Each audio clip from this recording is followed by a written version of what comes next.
by chance I came across your behavioural panel Yeah.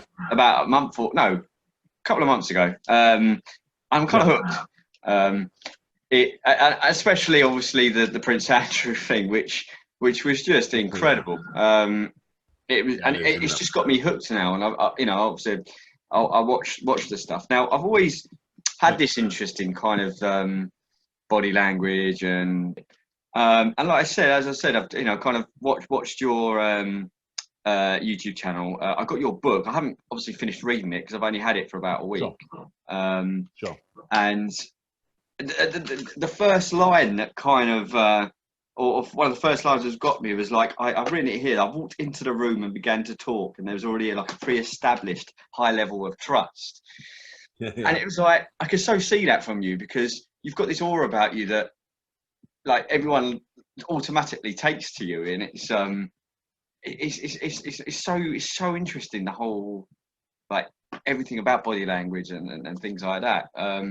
So it'd be good just to kind of get a little bit of background about you first, like, how did you kind of get into it? Because it's not like an everyday, most kids don't want to play football or do this or become active. It's a bit of a niche, isn't it, really? Yeah, it is a bit of a niche. So people often ask me, obviously because I'm English, and people go, oh, what football team do you support? And I'm like, oh, I'm not so much into the football. I never really was. My dad was a referee. And so going to a football match for me was having, 40,000 people shout and swear at your dad.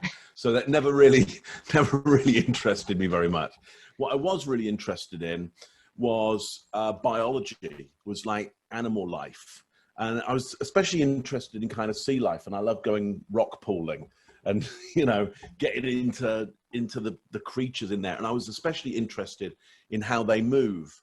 Because, sea life is very alien to our movement, because obviously they're supported in water all the time. And though the air pressure does give us some support, we're fighting gravity all the time. And, we're very different. Us land dwellers have some differences, though obviously as humans, we're pretty good swimmers as well.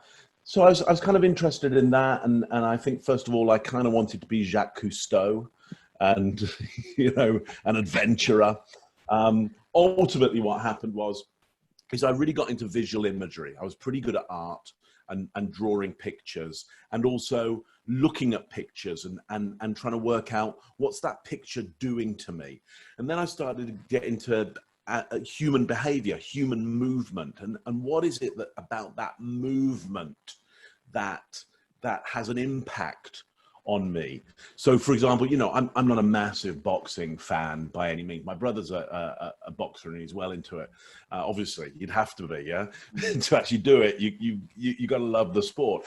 But I am fascinated by the movement of it, and the skill of the movement, and how people, train their bodies and train their minds to do something that most everybody else doesn't want to do, which is move into a critical situation, move into an attack. It's an extraordinary impulse to try and work against. So I'm fascinated by the movement. Anyway, backstory is I just got fascinated in human movement, influence, and persuasion. What a human has to do to convince another that something is going on that may not be. So that influence and persuasion, and leadership as well. How does a human being need to move in order to lead a group of people? Words often aren't enough. We've got to see action around it to be convinced. So I got into, how do we tell stories with pictures and influence and persuade with those moving pictures? I was involved in animation and film and television and theater, and then in politics, and then in business, really around this expertise that I built around telling stories with pictures that will influence and persuade either an individual, or in some cases, quite large groups of people, potentially voters. So I hope that story makes some sense to you. But really, it's a fascination with human movement. It does, but so essentially you didn't like study or anything like that. It was all self-taught. Is that right? Yeah, absolutely. I mean, there was Sorry, at the time, though now there could be some routes to study around this. And I think that's more about higher education being more normalized and more kind of ubiquitous. You know, there's more people in higher education now. So you need more for them to do. You need more subject range. But primarily, you know, back when I was involved, you know, interested in human movement, arts was the only way to go. Psychology really didn't spend very much time with human movement, whereas arts have been, I mean, go to an art gallery and look on the walls. What are you going to see? You're going to see human figures.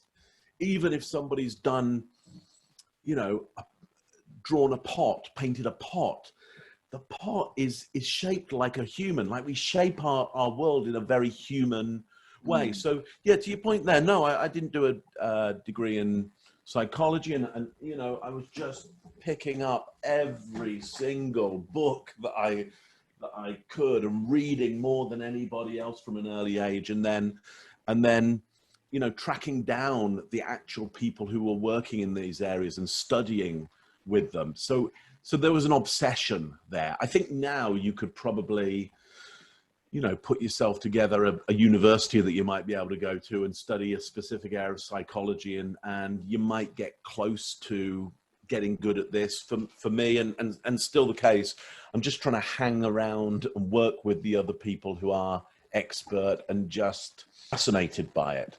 And I guess what I've done is I took the knowledge that I had, I put it in the field, I've worked it in the field, I've come back with models, you know, ways of thinking that work. I've invented new models around that. They've been tested. I train others in those models. And so that would be the level that I'm at, is I'm trying to make a difference to the way we analyze and use human behavior. So at what point or what age were you when you realized that, yeah, I've got a bit of a gift here? Well, so I'm not sure. I'm not sure I put it down as a gift in that my intuition is as bad as anybody else's. Okay. So it isn't, you know, there is no God of body language reading or understanding that points a finger at somebody and says, you will be good at this. If anything, so I'm dyslexic. I wasn't great at reading and writing. It's not like I can't do it. I've written 4 books. I've read a lot of books. Just my reading can be different to others, sometimes a bit slower, sometimes very, very fast. It kind of depends.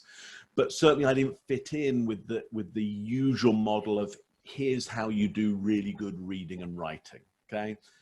However, I was really good at manipulating visual images. And I don't think that was a gift. I just think that's an avenue that I really focused on because I couldn't focus on the reading and writing. I wasn't going to achieve in the usual way around that. So I focused very clearly on imagery. And so I got really good at it and I got really obsessed by it. So it's more about, it's less a gift, it's more focus and obsession. I mean, I don't know whether you see that with boxing at all, but I mean, you know, has somebody got a gift for boxing, or are they just in the gym more than anybody else and given the right opportunities? You know, there may be a body type. I grant you that, but is it about obsession? Is it about doing more than anybody else? I don't know. I mean, I can't answer that, but maybe you got some thoughts on that. It's an interesting one, I revert, you know, to it's a good thing about professional athletes. I think that there's many that have got, I would say, a gift. You know, like you look at like Ronaldo or Messi, for two. Right. You know, especially Messi's got that gift. Whereas you've got players that maybe not quite as, or have that gift, but work extremely hard. And the same with boxing. You might have someone that's like naturally gifted, you know, can box, but you know, might not have a work ethic. Where someone else has got a work ethic, lives the life, doesn't drink, etc., etc. And right. Those sort of people can overtake, because whilst someone else may have that so-called special gift, they don't kind of live the life and are dedicated to so much. So I see your point, and I mean, I think I'm giving you a bias here because I see your point as well. And my admiration goes to the worker rather than the person with the gift. And I know you can do both.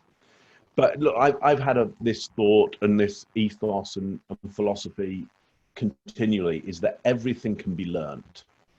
And if that's not true, I don't even really want to live in that world where you can't learn to be as good as possible. And just like you, I've seen people overtake some of the people that look kind of naturally gifted just because they're working harder than anybody else, and they got the mindset to be able to be persistent. Anyway, so that's my bias around that.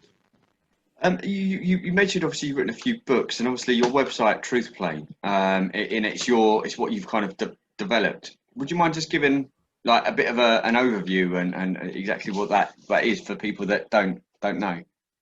Yeah, so I named my company after a model that I built around the horizontal height that gestures come.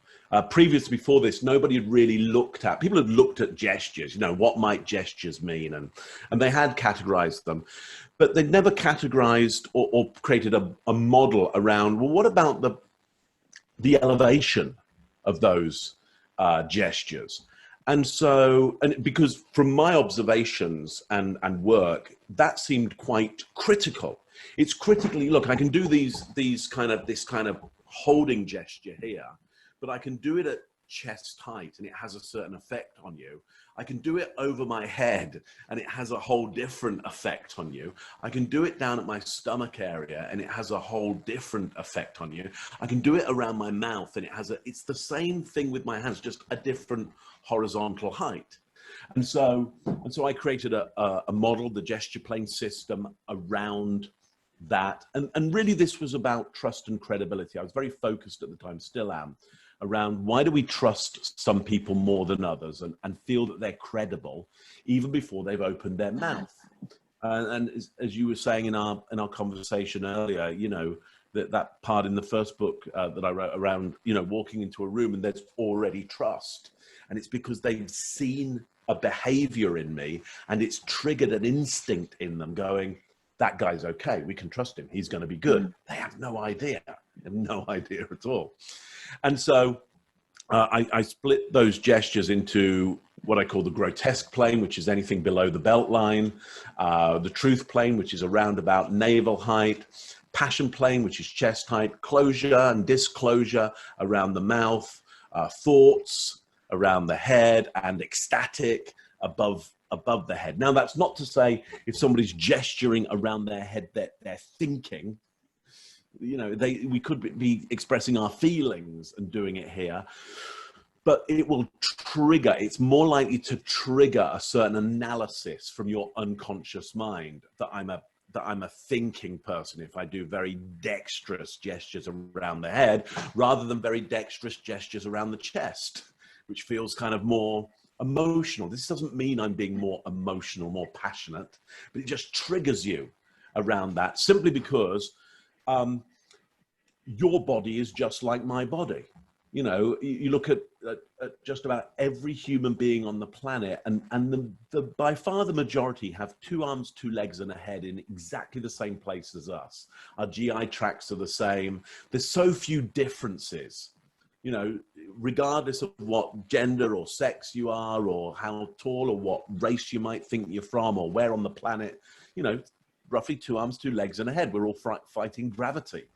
We're all doing that. And so you understand innately my body, just as innately I understand your body at a universal.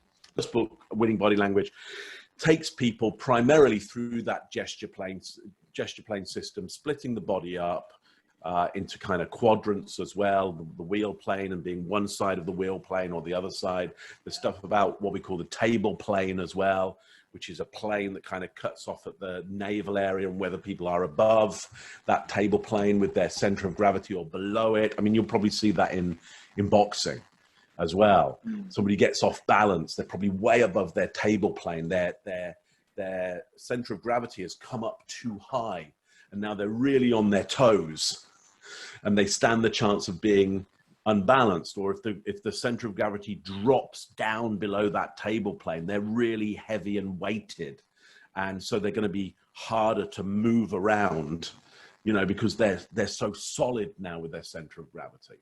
So I mean, quick overview there of what's in that first book, and essentially how different that was as a book around body language, because most books around body language at that point, if not all of them, to be honest, were about reading body language and not about producing body language that influences and persuades. Sorry, I said to you before, I got your book, started reading it, but it's very positive, and don't take this the wrong way, but it sounds very like a salesman kind of thing, as in all you're trying to do is you're trying to or just give the positive vibe so that you can kind of make a sale. I mean, talking about, you know, like the whole about startup businesses that 4 out of 5, you know, fail and things like that, and a lot of it is not necessarily to do with the business. It's about people, how you're trying to sell it and what have you. Yeah, I mean, I think you know, I think that's a good analysis, in that originally the book I was wanting to write was really one about business presentation. The publishers came to me and said, we want you to write a book on body language. I mean, they understood that I was an expert in that field. What I'd done was to take that knowledge and put it into business presentation area, because it was a market. There were people there were a lot of people who weren't very good at presenting and getting their message across and influencing and persuading. So big market. I've got some expertise in there. It's some unique expertise, and it gets people good at influencing and persuading via presenting really quickly. So they said, will you write a book on body language? And I was thinking, oh, really, I want to write this book on presenting. So it's kind of hidden in there. And that's why you'll get some of that kind of business sales kind of element to it, because it truly is in there. I think at the same time, it's my first book as well, and I'm new to this whole kind of market the market is North America, not, you know, I'm no longer, that first book wasn't written in England, it was written or Europe, it was written in Canada for the US market. And so it's very much influenced by US sales, and also a first-time author going, I want this to be really good, buy my book.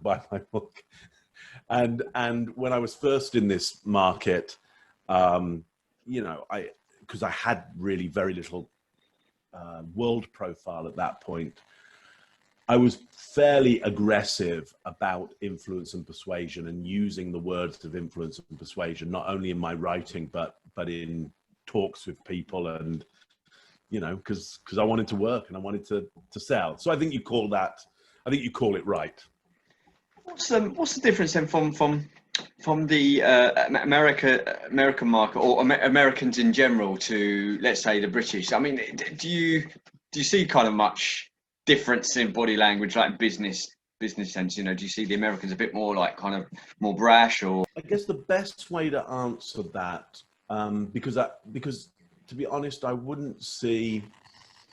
Well, okay, yeah. Look, so let's just take Britain for a start. We're a relatively small island with a relatively big population, and we keep getting invaded. You know, over our history, you know, it's always not very long until, you know, Europe, the Vikings come in, or the French start, or, you know, the rest of Europe starts coming in again. So our history and our culture means that we take up a little less space, because space is very valuable, and we're quite hierarchical, because we're always ready for invasion, or going out and invading in return. So hierarchy is, if you're going to run some kind of defense or attack, hierarchy is really important. You can't be going, who's in charge of this? You've got to know immediately, you know, there's the woman in charge, there's the guy in charge, okay? And it's got to be almost explicit, but deep inside us, so we don't think about who's in charge. So Britain has a very hierarchical structure, and and we keep our space. Yeah. Now, the US, there's a lot of space out there, on the whole. I mean, so people will take up more space. There aren't the usual hierarchies out there, and they're not signaled in the usual way. So there's more essential opportunity to move outside of the hierarchies that we have kind of embedded in us. So out of that becomes a very different mentality. Though Britain has a great mentality for thinking outside of the box, being really creative, and I think that's very, very true. Of course, in order to do that, we need a box, first of all. You can't think outside the box unless you have a really tight box. So I think the British behavior and so mentality is quite tightly boxed in. And then the American mentality and behavior is a little bit bigger and freer, but then isn't necessarily at times so creative because it's not held back so much. It doesn't have apart from, obviously did have a very big rebellion against the British, and then a civil war, a rebellion against itself. It just doesn't have the same history, topography, geography. And so you get very different behaviors and mentalities. What audience do you prefer when you're giving your kind of training to? Do you find like the Americans are more receptive, or British more receptive? Yeah, British audiences are great because it's a home audience, and you feel some real affinity. It's people, it's great talking to you because we've got though we don't know each other, we know we have a whole shared history. We know we've got certain markers that we were talking about Croydon earlier on, and we know we know the passport office was there, and we know it moved to Victoria, and we know, so we share some of these same markers, and we share some of the same structures as well. And some of those structures are difficult. It causes us to shut down in certain areas and not be so open. In the US, it's not the same structures and boxes. And so for me, it often feels way more open. People are like, wow, that's amazing. Yeah, gosh, I hadn't thought of that. And there's more, it feels like there's more opportunity. And I'm going to say it feels like that. And also, it's a country that has kind of created a brand around, there's a lot of opportunity. That's what the place is about. If you can, if you want to work, you can make it. I don't think that's entirely true, but that's the brand. And I think elements of it are true. So I do love a British audience, but they can be harder work for sure. And I don't mind the harder work, and when you get a great result from them, it's even better because you're like, wow, my home crowd like me. They get it. This is good. Yeah. America is just an easier crowd to play, and you can get a bigger response out of them. Just obviously, we were talking before about the boxing. Did you say your brother's was a boxer or something? Yeah, so amateur, but well into it, and now it's also strange enough, he's also a headmaster of a primary school as well. So it's an interesting combination. It is. Yeah. Very interesting. Very interesting. Licensed amateur boxer, and now trains young people as well. Oh, nice. So obviously, I've seen that you've done like some work analysing like UFC before.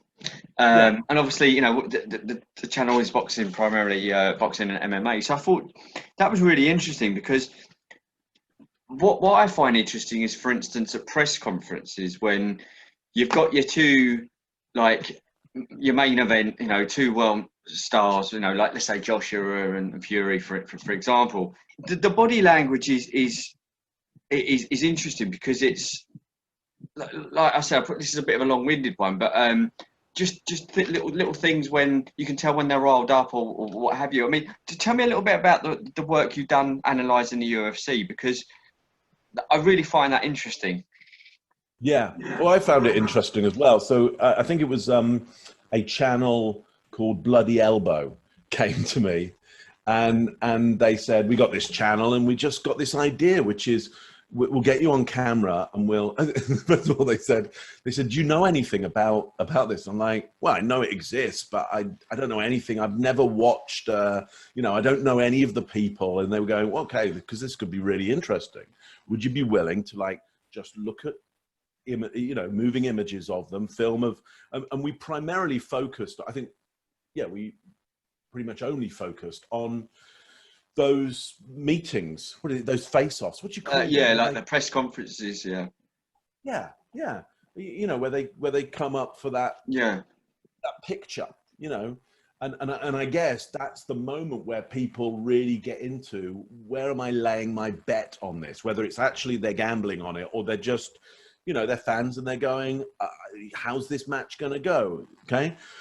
So we were looking at those moments. They said, would you look at that? And I said, yeah, it'd be kind of interesting because I don't have any biases around, I don't have any skin in the game on these people. And so here's what was interesting. In terms of being able to analyze what I believed their story was, or what was going on in their mind around this, you know, how they were thinking and feeling, they were amazed by the accuracy that I could get around the thoughts and the themes of in some cases, their career. And they'd go, wow, it's really amazing you said that because this happened afterwards and this was the result of that. And so that was really quite interesting. Can you predict the winner? Well, it was as good as chance.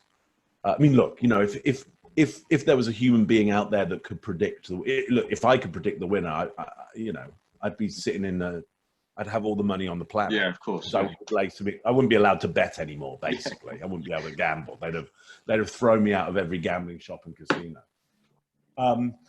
So here's what's interesting, I think, about this and accurate is that nonverbal communication, analysis of nonverbal communication can give you some good data to place within your intelligence system around what's my prediction around how this might go.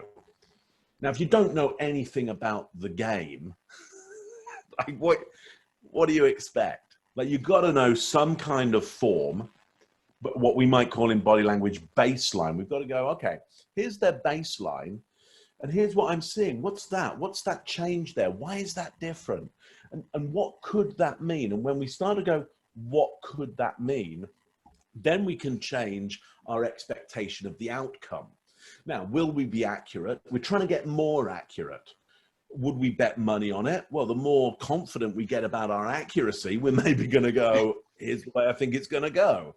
And obviously, you know, time will tell us how accurate we were, and all kinds of things can happen along the way, as I'm sure you've probably experienced. You know, there's been fights where people went, well, that just went, who could have predicted that? It's interesting because, you know, you've seen some, you know, I've watched a lot of UFC as well. So, you know, you see a lot of fights head to head and obviously some boxing as well. But that, you know, you see a commentator say, oh, that, you know, didn't look 100% right. I understand it's a weight issue, but if they've had, you know, you've got one opponent giving them a load of abuse on kind of social media and this, and then you see like the body language, you have one doing all this at the weigh-in, and you know, someone else is a bit kind of withdrawn, and it's you know, that's just a couple of things I picked up on. And for you, it must have. Yeah, I mean, that's a great example there of maximization and minimization. So look, you know, my body is my body, but it has a certain amount of space that it can take up. Like, my arms can't go any further than that. It's just not possible. And also it has a minimum amount of space that it can take up. And we know that space can often mean territory and how much risk I see. In a world with zero risk, there is no problem with me super maximizing. In a world with more risk, I may well minimize a little bit more. Now, if we understand the baseline of the performer, and we go, well, we've seen in many, face-offs that they maximize or minimize around this kind of level, and we start to see some kind of significant change. That doesn't mean a big difference. It could mean a small difference in a certain area that you go, well, that's really significant. Then you can start to more accurately adjust your expectations, because you can go, something's up there. Now, what might be up? That would take somebody with some expertise who goes, here's the catalogue of meaning that this could have. Not, here's the one meaning. That's an absolutist kind of idea. And that's not, that's like if they scratch their nose, they're lying, or if they fold their arms, they're closed. That's nonsense, okay? It's true when it's true, and it's not true when it's not true, and everything in between. But we can start to go, something has changed here. What's the catalogue of meaning? And now let me test some of my options by looking at other behaviors or backstory around this, or history, to see if there's other indicators that mean I could be accurate around this. Now, in the UFC stuff that you saw, I'm just doing it for fun, because it interests me, because I'm obsessed, and some guys go, well, we'll film you really well watching this stuff, and we'll make a whole bunch of videos about it. I'm like, okay, sounds fun, so it sounds great, and I'm confident that I'm going to be able to give the viewers some value around that. They'll walk away going, yeah, I could use some of those ideas that Mark was telling me about, and think a little bit differently when I see some of this going on. So yeah, I mean, that's what was interesting about it, but very important there that I was as good as chance on picking the winner. It's like, okay, which one's going to win? It's like, well, I'm seeing this in this one, and this in this one. I know nothing about them already. I'm just seeing these moments. Okay, that one. Sometimes it's like, ding, I get it right, and sometimes it's like, you get it wrong. It's like, oh, like, But on seeing many examples of them, I was able to construct a story about them, an idea about them and their behavior, people I don't know, that was very accurate to the story about them. Have you had many athletes approach you to kind of improve their body language at, like, say, head-to-heads and things like that? So I have worked with some in that area, and some other sports as well, and some teams in some cases. So really simple stuff. If you just take that simple thing of maximize and minimize, then that can give you quite a strong advantage. Even more so if you can have some understanding and analysis of your opponent, you can often trigger them into behaviors that won't be useful for them psychologically, or will, if the cameras can catch it, you can then capitalize on telling stories about that behavior that, again, are to your advantage. Now, I'm not going to name any names around that, because I would never be in business if I started doing that. But yes, I think it is accurate to say that I've worked with sports people in the same way that I'd be working with business and politicians, to go, what could we do with our behavior that might get us closer to the results that we're wanting?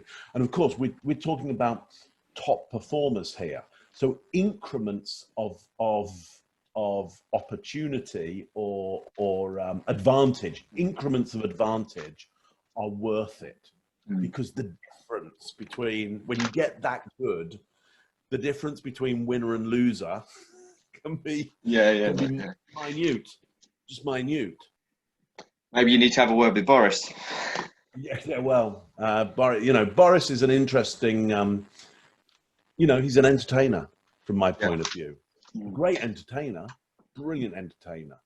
Whether he's a great prime minister, that my jury's out on. But is he a great entertainer? For sure he is. I'm conscious of time. I want to quickly go to the behavioural panel, which you guys have, but it's really successful. You've got like 70 odd subscribers, and obviously I came to it from the Prince Andrew analysis. So just quickly, first of all, you know, whose idea was it to kind of like have a look at that, and second of all, have you had much comeback from like any legal letters or anything like that from Prince Andrew or Epstein? And well, so for example, so first of all, great group of people. Do get yourselves over to the Behavioural Panel. I'll put the link in the description as well to the channel. It's a great group of people. Myself and three other friends and colleagues who are really supreme in the area of interrogation, resistance to interrogation, and influence and persuasion. A couple of the guys who came originally from the military. Yeah, I saw that. You all got kind of like a different kind of. You all come from different areas, but it's really great mix of people. Yeah, really great mix of people. So check it out. And we knew each other, you know, individually, and we bumped into each other individually, but we'd never come together as a group. And it's just because of the you know, health crisis that went on, and everybody was kind of grounded. There was a moment where it's like, yeah, we could actually make a date each Tuesday to get on camera and do something. And it was just like, let's do it for our own fun. Like, so it's just four experts in our field having fun with each other. Yeah. And it's good. The channel has grown like crazy because it's just us being us, tackling the stuff that we're interested in the way that we do it. And we're not paid by anybody to go, hey, could you come out with this result? It's like we call it as we see it. We you know, we're not on any political side. We don't believe in anything more than anything else. So it's great stuff. In terms of the Prince Andrew, well, you know, it had to be done because it's what interests us is really interesting interviews where you've got a good camera. So, you know, hopefully it's like 4K, which means you can get right into the pupils. Yeah, I've seen some of the things that you're talking about, like you can see blood flow here. You can see all kinds. And one of you managed to do the heart rate. I can't remember. Yeah, so Chase was reading the heart rate. Yeah. Cross your legs. There's a big, you know, vein, artery, underneath your knee. And if you cross your legs, it finds it harder to pump blood. And you get this little kind of movement, tiny movement of the leg. But if you, and they got full camera shots of him as well. So you could see the heart rate going as well. So it was great from that point of view. The interviewer was excellent. I mean, look, it was probably as interrogatory as you can get given the circumstances. You know, she was asking hard questions and she kept on going at them. Yeah. And without it getting totally antisocial, you know, and which at that point he would probably, you know, cut the interview. It's like, we're not. It was very much, I thought, like, I kind of got the impression. Obviously, I saw it that evening, and the next day there was obviously a big hoorah in the press, quite rightly, that he made himself look even worse. But he looked very uncomfortable in that interview. And obviously, I'm no expert on body language. And when you guys kind of broke it down for the little things, and it was just incredible. Well, look, the interesting thing is we're not. I don't think you would come out with a different impression of what was going on there and how honest he's being. You just did it in a more granular kind of way, didn't you? Well, the thing is for us four can get super granular and help you understand why you're feeling how you're feeling, and help you understand, because here's what he's feeling right now. Here's our prediction on what is going on and what he's trying to do to manage this situation. And we can, you know, we're like a commentator. You think about a good boxing commentator. There's the ones that that, you know, there's somebody on the side like me who goes, yeah, clearly the guy just got hit. Yeah, that must hurt. and then there's somebody who's a good commentator, and they've seen many a match, and they can go, well, this reminds me of this and this and this, and it's very different from the last fight. Then there's the person that has trained fighters, fought themselves, has seen the whole history of this, and at that point, they probably can only really talk to somebody who is from that. And what's interesting, therefore, about us is you've got those kinds of people talking, and it just so happens it's interesting and entertaining enough that people who are engaged in that area at a more of a lay level go, this is fascinating. And it fascinates us. We like being together. But to your point about Andrew, yes, he's in total trouble. We lay out what he's trying to do, how he's failing at it, and really where this is going to go. Because we basically go, look, he's going to have to resign after this. You know. Do you think as well? It was even worse because he was clearly coached into how to kind of sit, how to react, wasn't he? Yeah. So I mean, what's interesting is, so he's an admiral in the Navy. So he's quite, you know, he was quite high value and helicopter pilot. Which means even though, you know, he has seen active service, and I would imagine they put him into positions where he shouldn't get captured, but he would have, we know he's had resistance to interrogation training. We know the training that he's had, we know the training. And so he is using some of that training. So it's interesting for us to be able to go, I see what he's doing. I see exactly what he's doing there. And also to go, it's a little bit arrogant to try and use it in this situation because it isn't the same thing.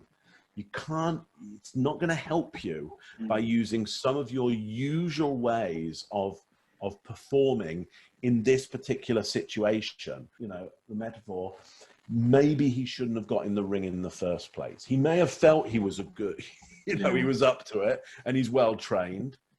Like, no, it's a different ring that you just got into there. And why don't you understand that?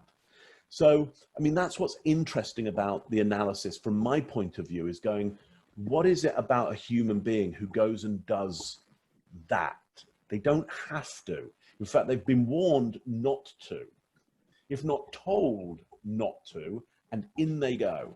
Do you think he would have been better off literally going in there and just being completely normal and okay, you probably would have tripped up, but just be like, well, not yourself, probably more, you know, just. Well, so that's the issue, isn't it? Because what is his normal? That's a good point. Yeah, that's a very good point. It's like, I mean, we say this constantly in the behavior panel. It's like, and there's the first episode we do on Tiger Kings, and I don't know.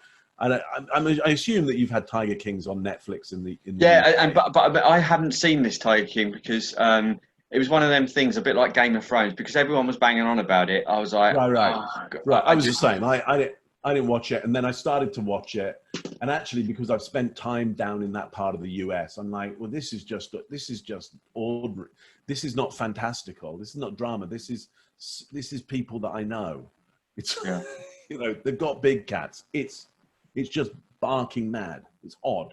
It's not anything that we would, but.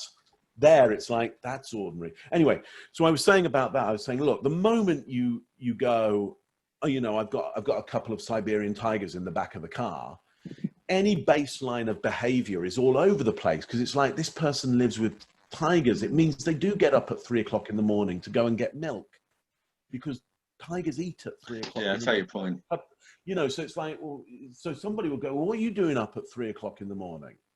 Like feeding the tigers. It's like, oh, I see. So your whole world is, it was the same with Prince Andrew. His whole world is a little bit skewed and different. So we have to baseline along that and then go, what is not ordinary? What is out of place about even him coming from that world? You know? Yeah. No, yeah. And that's the skill that we've got is to make sure we're putting in the right context. Did you get any legal issues from that? No, not at all. The only legal issue we have had so far has been Berkshire Mysteries, which is a UFO mystery show, and essentially Netflix. Yeah, I saw that when you said down you had to get YouTube. him permission and things, but. And we just got us and our crowd to kind of lobby Netflix to go, come on, you know, this is fair usage, and but nobody's shut us down or it'd be tough to, because we're going, well, here's what we see, here's our opinion. Because I'm sure we could probably say something or tackle something that it might go in that way, but that would be us being stupid or having an accident. Because ultimately, expert opinion is expert opinion. Yeah. Are you going to plan on doing anything on any Epstein or Ghislaine Maxwell kind of interviews? I think I would imagine Maxwell will come if we get decent footage. If there's decent footage, you need for it to be interesting to watch. You need good quality footage where somebody's being asked hard questions that have high value around them. Otherwise, it's like they're answering questions to stuff that doesn't matter, and you can't really see it very well. It's like, what can you do with that? No, I understand it, because the only interview thing with Epstein, I think, that was released, I think he just did no comment or whatever it was throughout. So there wasn't. Yeah, he's taking the fifth all the way through. Yeah. So it's like, you gotta, you know, for it to be really useful, you gotta be matching up what somebody's saying or being asked with a good string of behaviors, and they've got to be triggered into uncomfortable positions so we can see them outside of their usual baseline. No. Listen, I'm conscious of time, and it's just gone 10:02, and I need to go. First, just want to say, Rock, thanks very much. I'd love to do this again with you because I had a heap load more questions that I wanted to ask and stuff. That'd be good, really good. And I'd love to do something with Chase as well. I find him really interesting. If he'd be up for something one day. For sure. Well, let's get this episode up, and then I can put, you know. Brilliant. Shout out your social medias and anything else that you want to shout out before, so I can add. So you'll find me at truthplane.com. If you do at truthplane, you'll find me at most social media. Do check out the behaviourepanel.com. Go to YouTube, put in the behavior channel, and you'll find us for there. It's a great channel. Go see that as well.